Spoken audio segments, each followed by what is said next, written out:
అందరికీ నమస్కారం.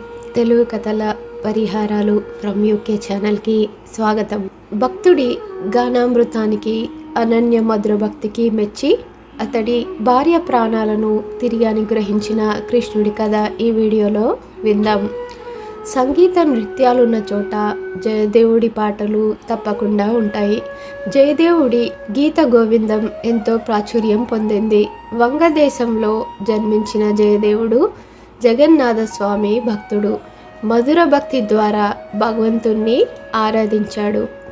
సంస్కృతంలో రచించిన గీత గోవిందంలో రాధాకృష్ణుల దివ్య ప్రేమను రసవత్తరంగా వర్ణించాడు.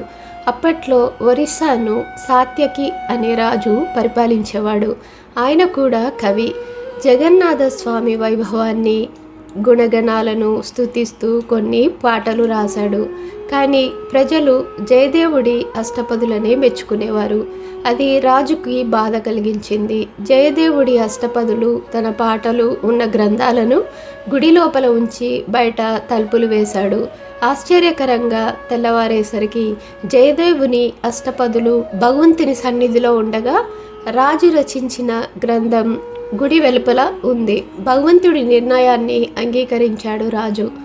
వంగదేశాన్ని పరిపాలించిన లక్ష్మణసేనుని ఆస్థానంలో ప్రముఖ కవి జయదేవుడు. అతనికి కవిరాజు అనే బిరుదు ఉండేది. జయదేవుని భార్య అర్ధాంగి పద్మావతి.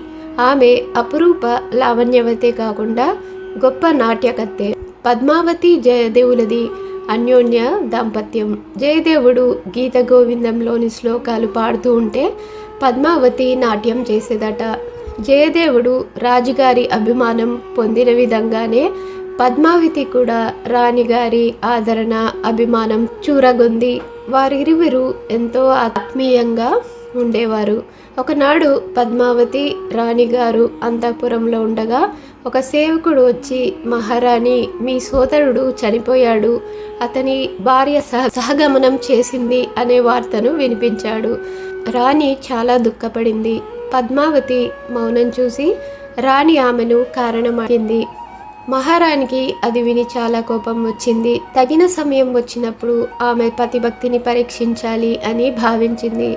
రాజుగారు జయదేవుడితో కలిసి వేటకు వెళ్ళిన సమయంలో పద్మావతి రాణి గారు అంతఃపురంలో ఉంది. వారిరువురు మాటల్లో మునిగి ఉన్న సమయంలో ముందుగా నిర్ణయించుకున్న ప్రకారం ఒక చెలికత్త వచ్చి, అమ్మ మహారాణి, రాజుగారు కవిగారు వేటలో ఉన్న సమయంలో ఒక పులి వచ్చి మీద పడి కవిగారిని చంపివేసింది అని చెప్పింది. ఆ మాటలు చెవిన పడిన మరుక్షణమే పద్మావతి ప్రాణాలు విడిచింది. జరిగిన సంఘటనతో రాణిగారు నిశ్చేష్టురాలైంది. వేట నుంచి తిరిగి వచ్చిన రాజుగారు తన భార్య అవివేకం వల్ల పద్మావతి ప్రాణాలు పోయాయి అని సంగతి తెలుసుకుని ఎంతో బాధపడ్డాడు. క్షమించాల్సిందిగా జయదేవుణ్ణి దీనంగా వేడుకున్నాడు.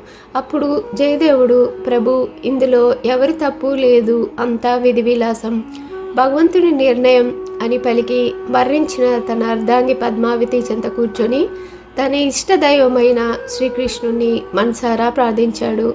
తన్మయంగా హరిగుణగానం చేయసాగాడు. ఆ భక్తుడి గానామృతానికి అనన్య మధుర భక్తికి కరిగిపోయిన మువ్వగోపాలుడు పద్మావతి ప్రాణాలను తిరిగి అనుగ్రహించాడు. పద్మావతి పతిభక్తిని, జయదేవుని శ్రీకృష్ణ భక్తిని తలుచుకొని రాజు రాణి ప్రజలు ఆశ్చర్యపోయారు. మీకు గనక ఈ కథ నచ్చినట్టయితే తప్పకుండా లైక్ చేసి కమెంట్ చేయండి. మరిన్ని ఆసక్తికరమైన కథల కోసం ఈ ఛానల్ని సబ్స్క్రైబ్ చేసి నోటిఫికేషన్ బటన్ క్లిక్ చేయడం మర్చిపోకండి. సర్వే జన సుఖినో భవంతు. Thanks for watching.